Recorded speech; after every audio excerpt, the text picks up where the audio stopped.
Ok, merci Seigneur pour ce moment où on ouvre ta parole et nous voulons avoir les cœurs disposés. C'est toi qui es notre enseignant ultime et définitif. Et nous voulons nous laisser transformer par le renouvellement de l'intelligence. Ta parole est pure, elle est juste, elle est sainte. Et tu nous l'as donnée, Seigneur, pour marcher dans cette vie, Seigneur. Nous voulons vraiment réformer nos vies et lui être fidèles parce que c'est ta parole, Seigneur. Amen. Alors, on est dans une série depuis plusieurs semaines qui est une série qui s'intéresse à la personne du Saint-Esprit. On a parlé de qui il est et depuis un petit moment maintenant, on parle de ce qu'il fait. Et c'est le dernier enseignement. Et encore une fois, dans le super programme qu'on s'est donné, j'ai la lourde tâche de vous parler de 3 dons de l'Esprit qui sont le don de foi, le don de guérison, le don des miracles.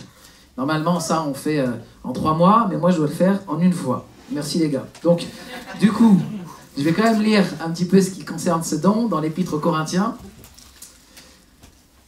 Dans 1 Corinthiens 12, au verset 8 à 11, il est écrit « En effet, à l'un est donné par l'Esprit une parole de sagesse, à un autre une parole de connaissance selon le même Esprit, à un autre la foi par le même Esprit, à un autre le don des guérisons par le même Esprit, et à un autre la puissance d'opérer les miracles. » Donc vous voyez, dans cette petite liste, on a la foi, on a la guérison, et on a le don d'opérer des miracles. C'est écrit, hein, vous l'avez entendu. Alors, désolé, je n'ai pas mis de présentation PowerPoint, mais vous pouvez les vérifier dans 1 Corinthiens 12, 8 à 11. Et quelques versets en dessous, à partir du verset 28, « Et Dieu a établi dans l'Église premièrement des apôtres, secondement des prophètes, troisièmement des docteurs, et ensuite ceux qui ont le don des miracles. » Donc il y a bien un don des miracles. Et puis ceux qui ont le don de guérir. Donc il y a bien un don de guérir, de secourir, de gouverner, de parler diverses langues. Tous sont-ils apôtres? Tous sont-ils prophètes? Tous sont-ils docteurs? Tous sont-ils le don des miracles? Tous sont-ils le don de guérison? Etc. Et donc on a voilà, ces textes-là qui nous parlent de ce don de miracle, de prophétie, de miracle, de guérison et de foi. Il y a un érudit, peut-être certains le connaissent, qui s'appelle Rudolf Bultmann, qui est un homme qui était un théologien un peu libéral. C'est un gars qui pensait que tous les miracles de la Bible en fait étaient des mythes et des légendes. Et ce gars, il a dit que... j'ai essayé d'être précis. Bultmann pensait que les récits surnaturels du Nouveau Testament étaient des mythes et il a déclaré que personne dans le monde moderne ne croit plus aux miracles. Donc Rudolf Bultmann, il a déclaré ça. Personne dans le monde moderne ne croit plus aux miracles. Et il y a un théologien que j'aime bien qui s'appelle Greg Kinner qui dit, c'est très intéressant ce qu'il dit Bultmann, mais en disant que plus personne dans le monde moderne ne croit aux miracles, parce qu'il y a la science qui devait éliminer la croyance, évidemment, et ben, il a mis presque tout le monde qui vit aujourd'hui sur Terre en dehors du monde moderne. En réalité, les chrétiens croient au miracle. Amen. Les musulmans croient au miracle, les juifs croient au miracle, les bouddhistes croient au miracle. Même les gens qui font du spiritisme, qui sont dans le New Age, croient en des interventions surnaturelles. En fait, la part de personnes qui ne croient pas au miracle dans le monde est la plus petite. Et dans son orgueil, l'occidental, athée, matérialiste et scientiste a mis le monde en dehors de sa vision et il dit « plus personne n'y croit ». Non, toi et ton petit groupe n'y croyez plus, mais vous êtes un petit groupe dans l'histoire même de l'humanité. Pourquoi? Parce que Dieu fait des miracles? Ou bien parce que des mauvais esprits interagissent avec le monde? Mais en tout cas, il y a quelque chose qui se passe dans l'invisible. Et les gens le savent. Et les gens le sentent. Et les gens, soit en sont bénis quand ça vient de Dieu, soit en sont malheureusement maudits, d'une certaine manière, quand ça vient des esprits impurs. Alors, une chose que je souhaite dire en premier, eh bien, c'est que certainement la question du surnaturel et de ces dons-là, de guérison, de miracles, de foi, c'est peut-être pas l'enjeu le plus important de l'Église aujourd'hui au XXIe siècle, mais ça reste quelque chose de très important. Et une chose qui fait que c'est important, c'est que ces dons-là nous poussent, suscitent en nous une réflexion et même un appel à dépendre de Dieu. En fait, la question de la dépendance à Dieu est très importante quand on parle de ces dons. Imaginez faire des miracles sans dépendre de Dieu. Imaginez voir des guérisons sans dépendre de Dieu. Imaginez une foi active sans dépendre de Dieu. Non, ça n'existe pas.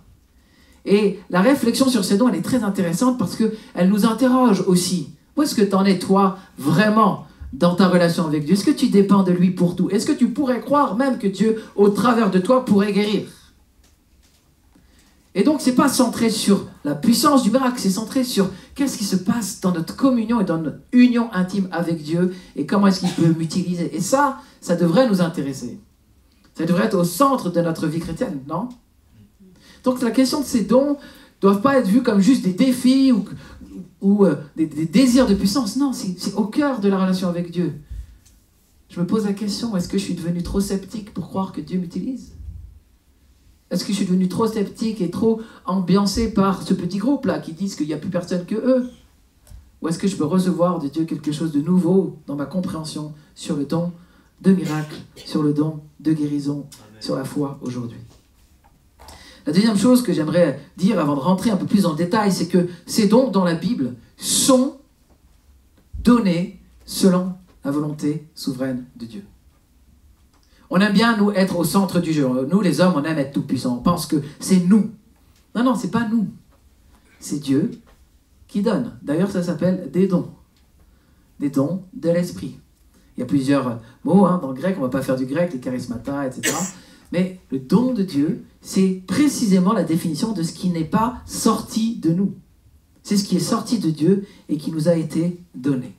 Et Jésus le dit, je suis le cep, vous êtes les sarments, il faut que vous soyez greffés à moi, et sans moi, vous ne pouvez rien faire. Et c'est important de replacer la question des dons ici. Parce que malheureusement, lorsqu'on devient doué de quelque chose, on peut s'enorgueillir de ça, croire qu'en réalité, c'est de nous. Et malheureusement, il y a beaucoup qui tombent dans des pièges à cause de ça. 1 Corinthiens 12, 11 dit, c'est un seul et même esprit qui opère toutes ces choses, les distribuant à chacun en particulier comme il veut. Amen. Et vous voyez, il y a une distribution à chacun en particulier.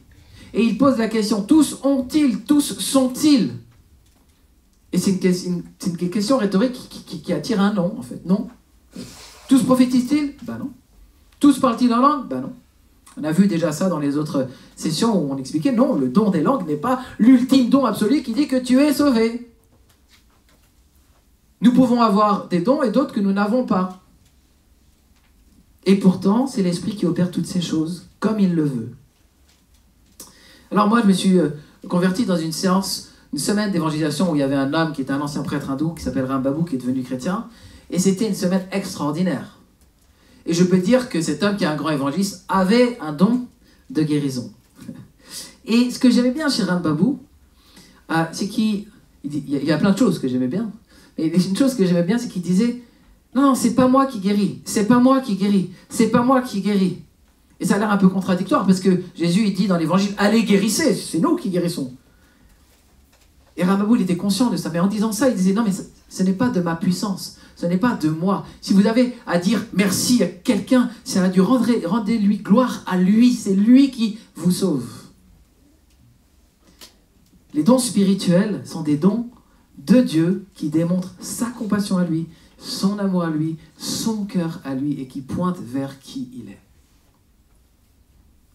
Alors il y a deux dérives à éviter selon moi, deux dérives dans l'Église moderne. La première, c'est de dire tous les dons étaient cantonnés à l'ère des apôtres, tous les dons étaient cantonnés à la première génération.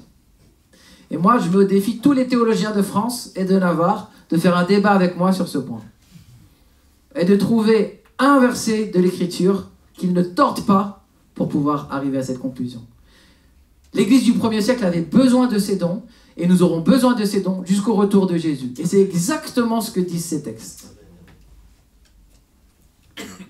La deuxième chose, qui est pour moi une dérive, évidemment, c'est d'affirmer que lorsque nous recevons l'Esprit Saint, que nous devenons chrétiens, que nous sommes régénérés et remplis du Saint-Esprit, nous avons tous les dons. C'est naïf, c'est faux et c'est contraire à l'Écriture. Est-ce que Paul ne dit pas que celui qui parle en langue prie aussi pour recevoir le don d'interprétation? Ben, si je dois prier pour recevoir un don que je n'avais pas, c'est que je ne l'avais pas. Et Paul dit la même chose, toujours dans 1 Corinthiens 12, 13 et 14. Aspirez aux dons les meilleurs, en particulier celui de prophétie. Car celui qui parle en langue s'édifie lui-même, et celui qui prophétise édifie l'Église. Ok, je dois aspirer à ce don alors. C'est-à-dire que c'est pas grave si tu l'as pas. Non, c'est pas grave si tu l'as pas. Mais tu peux y aspirer. Mais ne soyons pas dans la naïveté de croire que parce que nous avons reçu le don de l'Esprit, tous les dons sont activés dans notre vie. Ce n'est pas vrai. Moi, je suis persuadé que si je vous donne une salle, vous ne ferez pas ce que Ram Babu a fait si vous n'avez pas le don de guérison. C'était impressionnant. Guéri, guéri, guéri, guéri, guéri, guéri, guéri, guéri. Oh, oh. Alors oui, on peut tous prier et Dieu peut guérir après la prière de chacun, j'en suis persuadé. Oui, on peut aller voir les anciens, comme dit Jacques, et puis ils vont être guéris, ok. En réalité, il faut aussi regarder la parole et la respecter pour ce qu'elle dit. Elle nous dit que c'est pas vrai que tout le monde a. Et je ne dis pas ça pour décourager, je dis ça pour vous encourager à demander ce que vous n'avez pas. Ce serait quand même dommage de ne pas avoir le don de guérison parce qu'on croit qu'on l'a déjà. Tu vas te comprendre. Ok, c'était juste quelques points de méthode, un peu d'exégèse. Respectons la parole de Dieu dans ce qu'elle nous dit. Et je dis ça parce que ceux qui ont ces dons-là de guérison, de miracle, ou qui aspirent beaucoup, parfois ils ont du mal à entendre que tout le monde ne l'a pas. Mais non, c'est parce que vous n'avez pas assez de foi. Non, si, j'ai la foi, j'ai juste pas le don. Vous voyez, il y a beaucoup de culpabilisation qui arrive. Il n'y a pas des castes de chrétiens avec des super spirituels et d'autres. Non, on est régénéré en Christ. Bon, on est un seul corps. Bon, ok. D'ailleurs, Dieu utilise la différence des dons. Parce que si ton un a tous les dons, généralement, et c'est ce qui n'est pas, tous sont-ils apôtres, alors là c'est les ministères, mais peut-être qu'on ne se réunirait pas pour faire église aussi bien, j'en sais rien. Je pose la question. Quelques principes, malgré tout. Est-ce que je suis en train de dire vous ne pouvez pas avoir ces dons? Non. Mais sachons les demander. Jacques 4,3 dit « Vous demandez et vous ne recevez pas parce que vous demandez mal dans le but de satisfaire vos passions. » Donc, le cœur derrière réclamer un don est important. Pourquoi est-ce que tu réclames ce don? Moi, je pense avoir rencontré des gars qui réclamaient le don des langues parce qu'ils étaient incertains dans leur salut. Si j'ai ce don-là, je sais vraiment que je serai sauvé. Ah, c'est intéressant. Est-ce que c'est ce qui est vraiment écrit la Bible? Est-ce que c'est vraiment ça? Quelle est la raison? Est-ce que c'est pour te glorifier? Est-ce que c'est pour avoir une puissance? Est-ce que pour que les gens te regardent? Est-ce que c'est par orgueil spirituel? Ou bien, est-ce que c'est parce que, aligné sur le cœur de Dieu, aligné sur le cœur de Dieu, qui a compassion des malades, tu veux recevoir ce don pour être un serviteur dans cette compassion? La motivation est importante. Jésus parle de ces choses aussi. Je vais revenir, mais juste, Simon le magicien, vous connaissez? Bon, lui, il n'était pas né de nouveau. Dans Acte 8, 18 à 23, il illustre bien ce principe. Il demande d'acheter le don du Saint-Esprit pour pouvoir lui-même le donner. Les apôtres, ils le regardent, mais repens-toi. Et bien sûr que ce don ne lui est pas donné. Sa motivation est complètement à côté de la plaque. Il aimerait faire comme font les magiciens. Acheter un don magique contre quelque chose, soit de l'argent, soit sa santé, soit je ne sais quoi. Il voulait acheter, mais Dieu se donne, c'est un don. Jésus dit, si nous demandons quelque chose selon sa volonté, il nous écoute. Et donc, selon sa volonté, étant bien motivé, c'est quelque chose de très important. Dernier point, juste sur cette introduction longue, j'admets. Dans Jacques 1, versets 5 à 7, il est écrit, si quelqu'un d'entre vous manque de sagesse, qu'il la demande à Dieu, qui donne à tout simplement, sans reproche, et elle lui sera donnée. Mais qu'il demande avec foi, sans douter. Car celui qui doute est semblable au flot de la mer, agité par le vent et poussé de côté et d'autre. Qu'un tel homme ne s'imagine pas qu'il recevra quelque chose du Seigneur. Le doute est l'ennemi des dons spirituels. Le doute est l'ennemi des dons spirituels.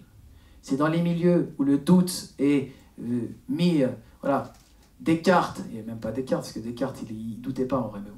Descartes est mis tout en haut, le doute et la méthode du doute est mis tout en haut, comme si c'était ça, l'alpha et l'oméga de toute la pensée, et dans ces milieux-là, bizarrement, les gens reçoivent peu de temps spirituel de ce type. Le doute ferme la porte, qu'il demande avec foi. Demandons avec foi. Alors on va parler des dons eux-mêmes. C'est quoi le don de guérison? Le don de guérison, c'est une capacité qui est donnée par l'Esprit Saint pour guérir des maladies physiques et des maladies psychiques, des afflictions mentales. Et contrairement à la médecine conventionnelle qui va marcher avec des traitements, qui va marcher avec des posologies, c'est par une intervention surnaturelle, divine, immédiate de Dieu dans le corps de la personne qu'elle va être guérie.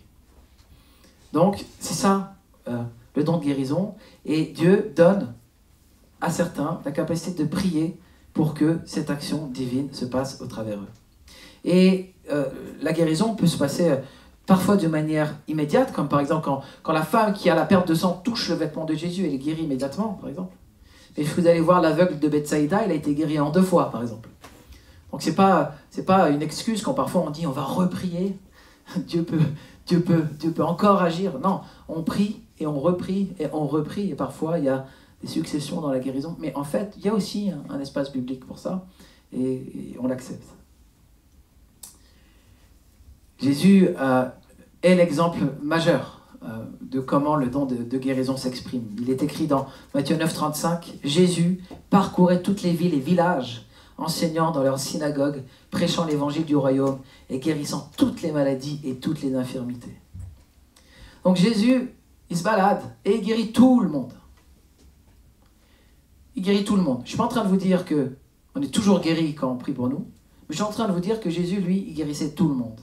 Et que ça doit nous indiquer quel est le cœur de Dieu dans cette question de la guérison. C'est un de ses noms, l'Éternel guérit. Dieu aime la guérison, Dieu veut guérir. Jésus guérissait tout le monde. Ok ? Il n'a pas changé. C'est ce que dit Hébreu, hein ? Vous connaissez Hébreu 8.13 ou 13.8, je ne sais plus. Il est le même hier, aujourd'hui et pour toujours, éternellement. Il ne va pas changer. Il est le Dieu qui guérit.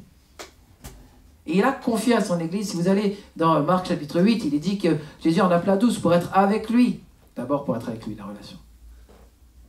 Puis pour prêcher et délivrer les captifs et guérir les malades. Il transmet à son Église son ministère. Nous sommes son corps. Nous sommes son temple. Et Jésus ne change pas. Et il guérissait. Donc par son Église, Dieu veut continuer à guérir. Et ça, c'est nous. Amen.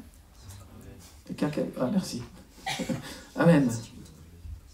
Et donc ça se voit puisque tout de suite ces apôtres vont guérir. On va voir par exemple Jean et Pierre qui montent au temple dans le livre des Actes et puis il y a quelqu'un qui est paralysé et qui dit « Je n'ai ni or ni argent mais ce que j'ai je te le donne, lève-toi et marche ». Et la personne marche parce que Jésus a communiqué à ses disciples. Mais bon, il y a les sceptiques qui vont dire « Oui, mais c'était les apôtres, les 12 ». Oui, mais attends, il y a quand même Paul après qui par exemple dans Acte 20 va ressusciter Tychus. Ouais, c'est vrai. Ouais, mais quand même, c'est Paul, il a été appelé apôtre lui aussi. Bon, d'accord. Bah, il y a quand même Philippe, Étienne. Ils ont quand même délivré des grandes foules de captifs. Et puis, guéri les malades. Attendez, je vais vous dire par rapport à Étienne. Il est écrit, Étienne, plein de grâce et de puissance, faisait des prodiges et de grands miracles parmi le peuple. Des prodiges et de grands miracles. Mais c'était un diacre, c'était pas un apôtre. Ouais, mais quand même. Étienne, c'est pas n'importe qui. Ouais, d'accord, alors le chrétien que personne connaissait, quand Paul s'est converti, qui s'appelle Ananias, et qui lui a touché les yeux pour qu'il retrouve la vue. Ouais, c'est vrai quand même, il y a beaucoup de gens qui guérissent. C'est vrai. Et ces textes-là, de 1 Corinthiens, ils nous parlent de quoi dans la guérison? Ils nous disent quoi? Ils nous disent que c'est un don qui est donné à l'Église. Alors si vous voulez enlever ce don, alors enlevez tous les dons. Surtout le vôtre. Votre ministère de docteur qui sait tout. Enlevez-le, puisqu'il est dans la liste.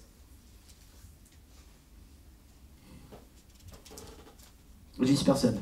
Le don de guérison nous bénit. Le don de guérison est bon. J'ai bénéficié du don de guérison. Ma fille, Emmanuelle, était là tout à l'heure. Quand elle avait 1 an au milieu du camping à Gagnères, elle était toute rouge. Ça fait des semaines qu'elle toussait. Elle s'embrouillait dans des glaires. Elle était rouge tomate. C'est un homme de Dieu qui arrivait. Sois guéri au nom de Jésus. Il est parti. En une nuit, c'était fini. Elle a pu tousser pendant 1 mois. C'est un bébé. Et j'en ai vu des comme ça. Je me suis fait guérir, moi, des 2 ligaments latéraux internes de mes genoux qui étaient dans des tendinites hyper difficiles en un instant par un jeune qui venait de se convertir la veille. Dieu guérit.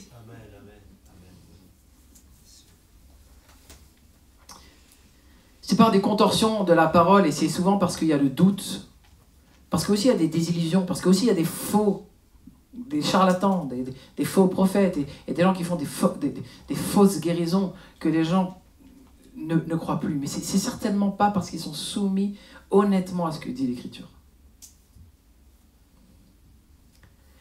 Jésus utilise le don de la guérison pour susciter la foi. Et très souvent, on nous dit à celui qui, à la foi, n'a pas besoin de voir des miracles et des œuvres. C'est vraiment biblique ça? C'est ce que Jésus il a dit? Bien sûr, heureux ceux qui ont cru sans avoir vu, c'est vrai. On ne va pas la voir de nos yeux, la résurrection, c'est vrai. Mais Dieu prouve qu'il est un Dieu qui a pu ressusciter Jésus, précisément parce qu'on voit qu'il agit encore comme un Dieu vivant dans les guérisons. Jésus dit, si je ne fais pas les œuvres de mon Père, ne me croyez pas. Mais si je les fais quand même, vous ne me croyez point. Croyez à ses œuvres, afin que vous sachiez et reconnaissiez que le Père est en moi et que je suis dans le Père. Vous ne me croyez pas, mais croyez au moins à ses œuvres alors. Vous les voyez de vos yeux. Croyez au moins. Moi, c'est ce qui m'est arrivé. Je suis arrivé dans une assemblée, j'étais non chrétien, j'étais sceptique, j'ai vu des miracles. Ça ne m'a pas rien fait. Dieu est un Dieu vivant. Il manifeste sa puissance. Il se révèle à nous par les guérisons. Par contre, évidemment, attention à l'auto-persuasion. Si vous n'êtes pas guéri, vous n'êtes pas guéri. Si après avoir prié pour quelqu'un, il n'est pas guéri et qu'il vous le dit, ne soyez pas déçus. Mais ne vous faites pas un rêve comme si, oui, il est guéri, il faut que je tienne dans l'idée qu'il n'est pas guéri. Ok? On peut reprier pour lui. Mais ne soyons pas sages au-delà. Ne soyons pas sur des principes. Dieu va guérir. Dieu peut guérir. Oui. Mais soyons aussi honnêtes, parce que sinon on perd les gens. Oh, les chrétiens, c'est les gens qui voient des choses qui ne sont pas. Les chrétiens, c'est des personnes qui s'inventent un rêve. Soit Dieu est vivant et guérit, soit il ne guérit pas. On ne va pas donner la raison aux matérialistes athées que j'étais. La raison est pour Dieu. Le discernement de la vérité est aussi de notre côté. Et nous n'avons pas à mentir pour justifier notre foi.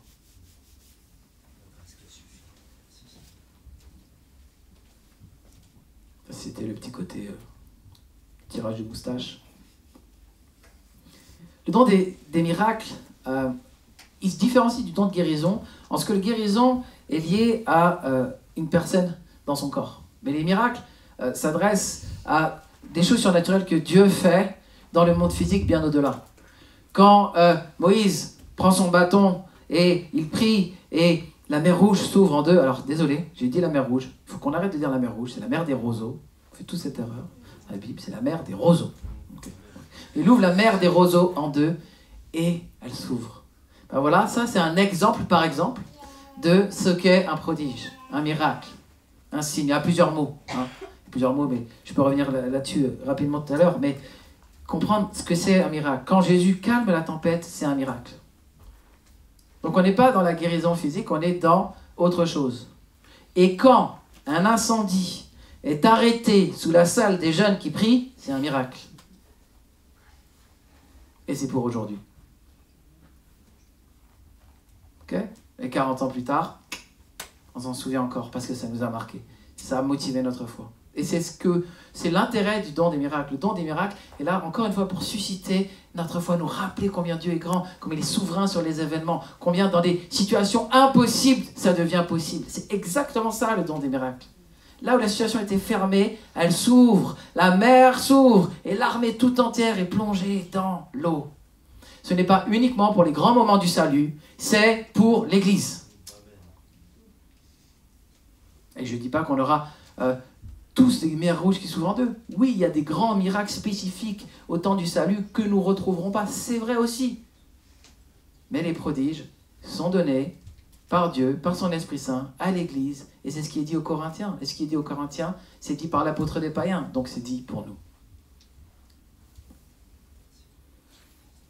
Normalement, j'aurais dû entendre Amen, mais je ne suis pas sûr.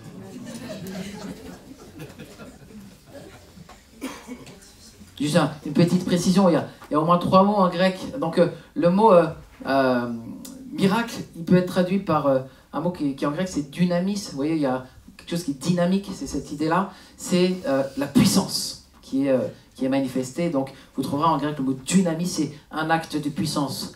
Vous trouverez aussi le mot séméion en grec qui veut dire un signe.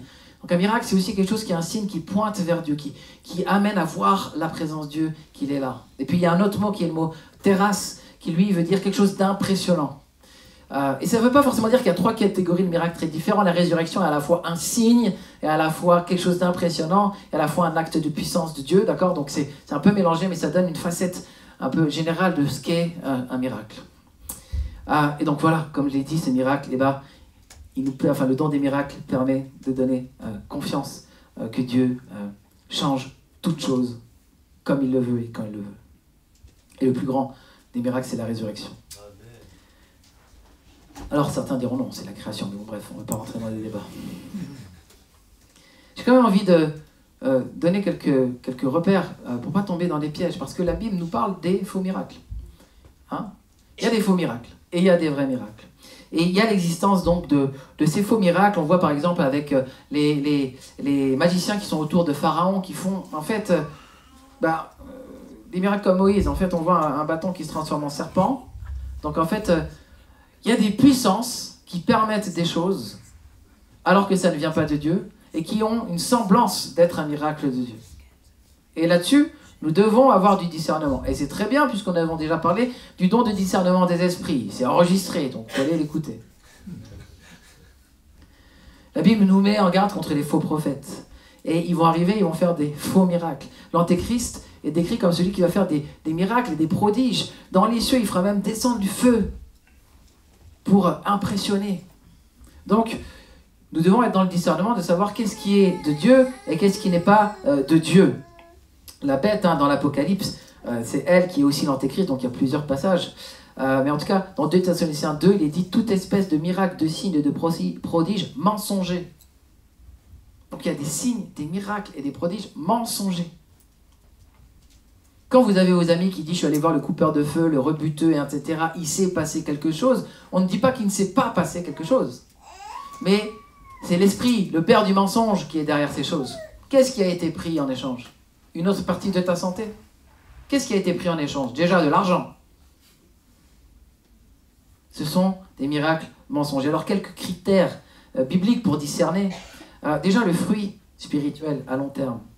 Jésus dit qu'on reconnaît un arbre à ses fruits.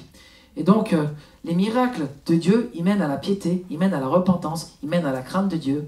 Mais les miracles non bibliques, ils mènent à l'orgueil, ils mènent à le désir de l'argent, à la possession. Mais les fruits ne sont pas les mêmes d'un côté et de l'autre.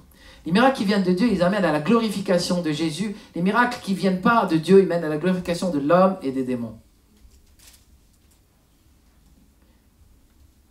Les miracles de Dieu nous amènent à nous conformer aux Écritures. Il est écrit dans Ésaïe, à la loi et au témoignage, si l'on ne parle pas ainsi, c'est qu'il n'y a point de lumière en Dieu. Donc ça veut dire quoi? Si un prodige est accompagné d'un enseignement contraire à la Bible, eh ben ça va révéler une source qui n'est pas de Dieu.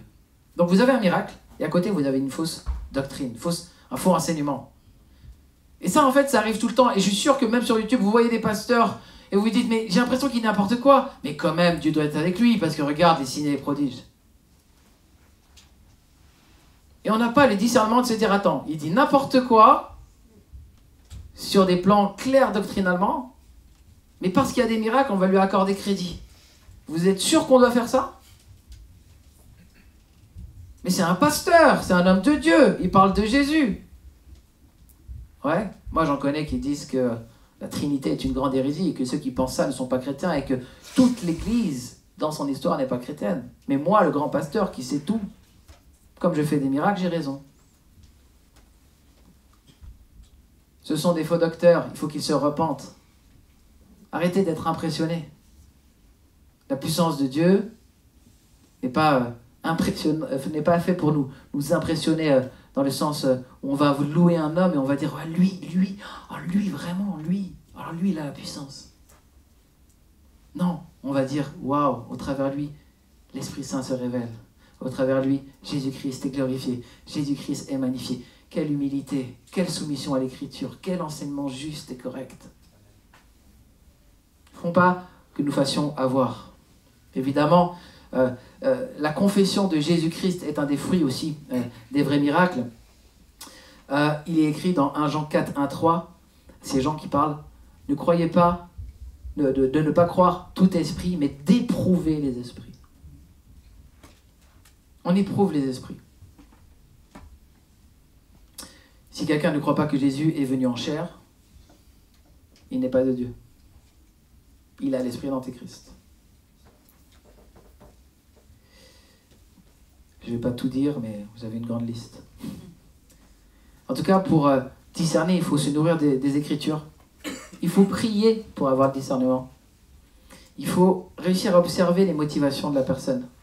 Et il faut examiner les fruits à long terme dans la vie des personnes. Ça, c'est les vraies clés pour voir ce qui est de Dieu ou qui n'est pas de Dieu.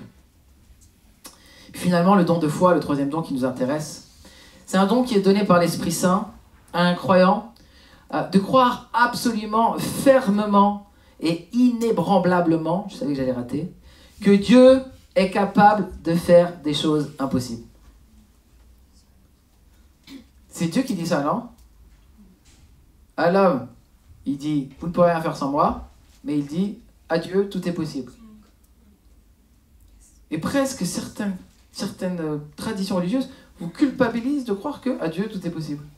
Mais à Dieu, tout est possible. Et le don de foi, c'est, en plus de la foi naturelle qui est transmise par l'Esprit, quelque chose en plus de ça. Moi, je connais un gars, c'est mon pote d'enfance, s'appelle Benjamin. Quand vous passez une semaine avec lui, vous voyez que vous n'avez pas le don de foi. Il croit des trucs fous et ils arrivent.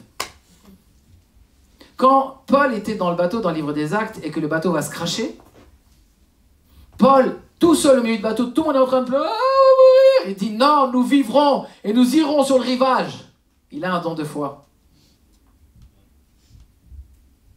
Il a un don de foi au milieu des épreuves. Et il y a des gens qui ont ça. Et eux de dire, oui, enfin bon, c'est pas très rationnel, non mais, moi aussi je veux ce don de foi. Qu'est-ce que tu as vu que j'ai pas vu? Seigneur, je veux ce don de foi, Seigneur, dans ma situation. Aspirer aux dons les meilleurs. Lorsque Pierre marche sur l'eau, on dirait un demi-don de foi, celui-là. Il marche sur l'eau, il croit, et puis après, il arrête de regarder Jésus, il s'enfonce. Mais il faut de la foi pour marcher sur l'eau, non? Vous l'avez, vous?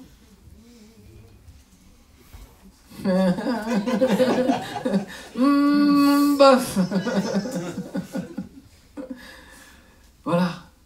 Donc ce don de foi, encore une fois, il bénit l'Église, il bénit les croyants, parce qu'ils aident à placer de manière particulière un homme, une femme de Dieu, sa foi, sa croyance en Dieu, au-dessus des situations, élevé au-dessus des situations. On est béni par le don de guérison, on est béni par le don des miracles, on est béni par le don de foi, dans l'effet qu'ils produisent directement, par exemple la personne guérie, mais aussi en tant qu'observateur, parce que ça augmente notre propre foi, nos attentes de ce que Dieu peut faire. Marcher avec des hommes de foi. Marcher avec des hommes au grand sens, hein, H, des hommes et des femmes.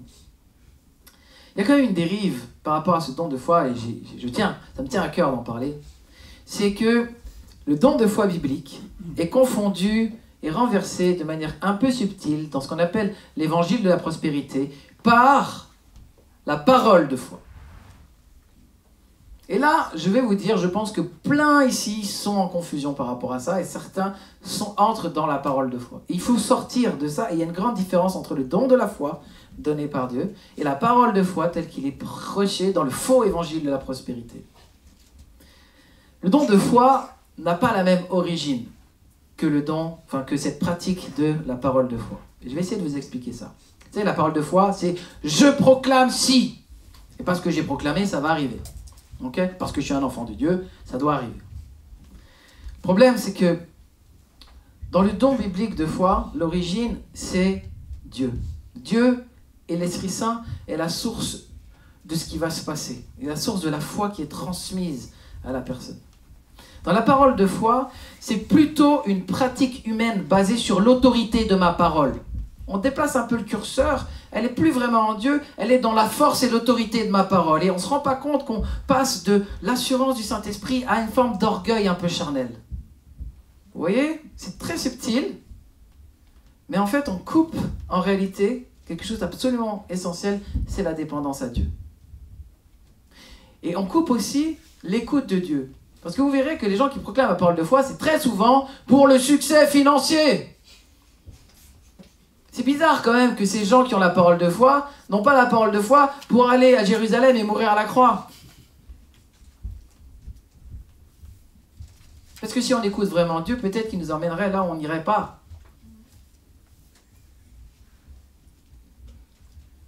Donc, la parole de foi, elle est centrée sur sur le désir de la prospérité personnelle. Elle est centrée sur ce que moi je peux avoir, et très souvent matériel. Alors que le don de foi, il est centré sur la volonté et le dessein souverain de Dieu auquel je me soumets.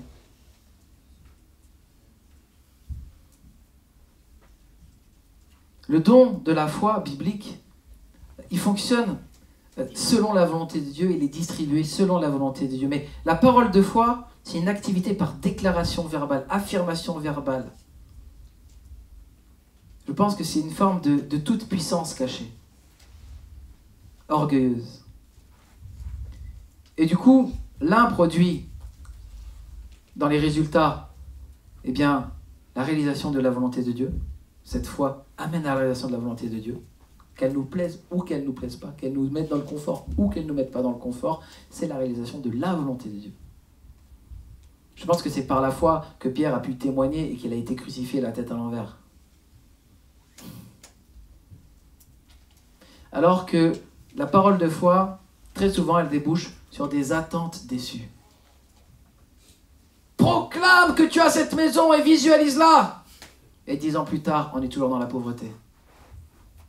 Oui, mais c'est parce que tu n'as pas assez donné ta dîme.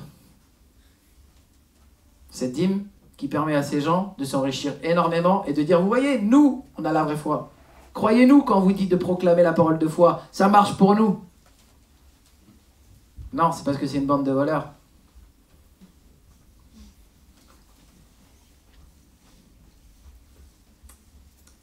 Ne faites pas avoir par les costumes et les foules. Voilà, donc elle remplace subtilement la puissance communiquée par Dieu par une puissance qui appartiendrait au croyant lui-même comme étant voilà, capable de transformer la réalité par sa parole. Alors j'aimerais vous dire une chose. Oui, la parole a un effet, la langue a un effet, elle allume des feux, mais le seul qui crée de rien à partir de la parole, c'est Dieu. Nous ne sommes pas Dieu, nous ne sommes pas le Créateur. Il communique une vie dans nos paroles, c'est vrai, mais il est le seul à créer par sa parole. Et quand on a cette confusion-là, eh ben en fait, on se prend pour Dieu. Et c'est un péché.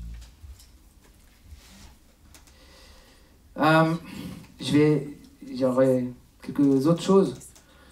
Mais en tout cas, dans ces pièges subtils, faites attention, si vous sentez de la culpabilité forte en vous, c'est peut-être qu'il y a un problème. Ah, t'as pas assez eu la foi, t'as pas assez donné ton argent, t'es pas... Ok, ça vous décourage ça? Non, un homme de Dieu va dire, prie et tu verras, prie et tu verras des miracles. Sois sur la montagne et on gagnera la bataille en bas. Pas besoin de la culpabilisation. Jacques dit, demandez et vous sera donné sans reproche. Amen. Amen. Ok, on cherche un évangile qui est centré sur Dieu et pas sur l'homme. On ne cherche pas, et peut-être vous allez partir de cette place, vous oublierez mon nom, d'ailleurs je ne vais même pas vous le dire, et vous partirez avec mon enseignement. S'il est biblique, bien sûr. Jugez de tout, retenez ce qui est bon, donc s'il y a des trucs pas bons, vous avez le droit de...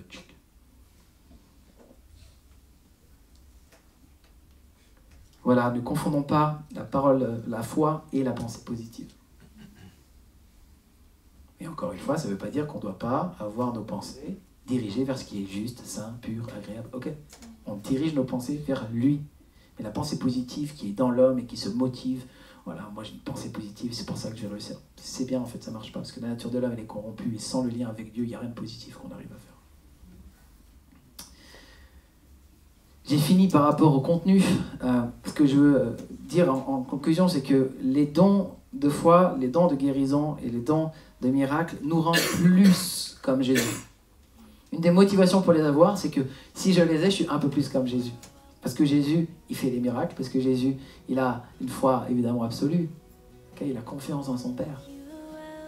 Et il fait des miracles. Donc en fait, l'avoir, c'est pas mauvais. C'est pas forcément un désir de toute puissance malsain. Ça peut être tout simplement un désir d'être plus comme Jésus pour servir comme il sert. Avoir un don de foi pour être plus comme lui, et avoir un don de foi pour être plus utile dans son royaume et pour servir l'Église et le monde.